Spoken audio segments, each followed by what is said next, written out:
सलोनी राजपूत, आपकी maths expert, और आज हम शुरू कर रहे हैं नया चैप्टर क्लास 8 मैथ्स का, that is algebraic expressions and identity.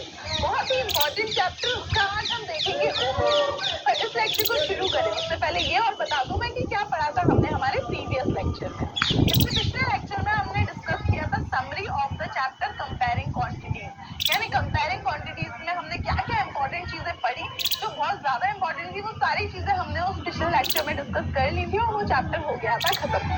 आज बारी है नए चैप्टर की, अलजेब्रिक एक्सप्रेशंस एंड आइडेंटिटीज को। तो उसे शुरू करते ही मैं बता दूं कि बिहार बहुत इंपॉर्टेंट चैप्टर है और बहुत ही इंटरेस्टिंग चैप्टर है ये इस पूरे क्लास 8 मैथ्स का।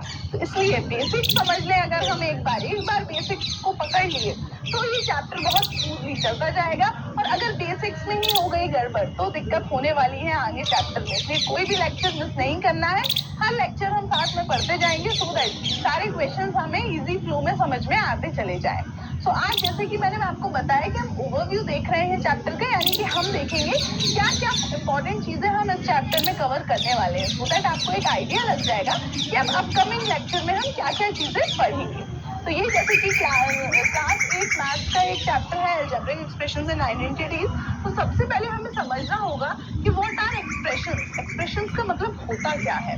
उसके बाद हम देखेंगे टर्म्स क्या होते हैं, फैक्टर्स क्या होते हैं और कोएफिशिएंट क्या होते हैं।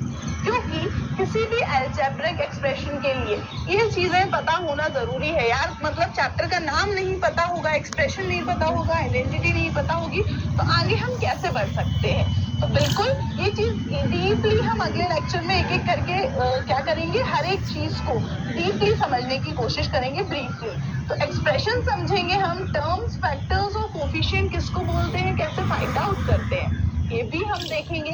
और फिर आएगा मोनोमियल्स, बायनोमियल्स एंड पॉलिनोमियल्स। अब पॉलिनोमियल्स तो शायद आपने पहले भी टर्म सुना होगा, बट मोनोमियल्स क्या होता है, बाइनोमियल्स क्या होता है और कैसे इनको आइडेंटिफाई करते हैं। बहुत सारे अलजेब्रिक एक्सप्रेशन दे दिए तो क्या उसमें हम बता पाएंगे कि कौन सा मोनोमियल है, कौन सा बाइनोमियल और कौन सा पॉलिनोमियल। तो वो चीज हमको डिस्कस करनी है।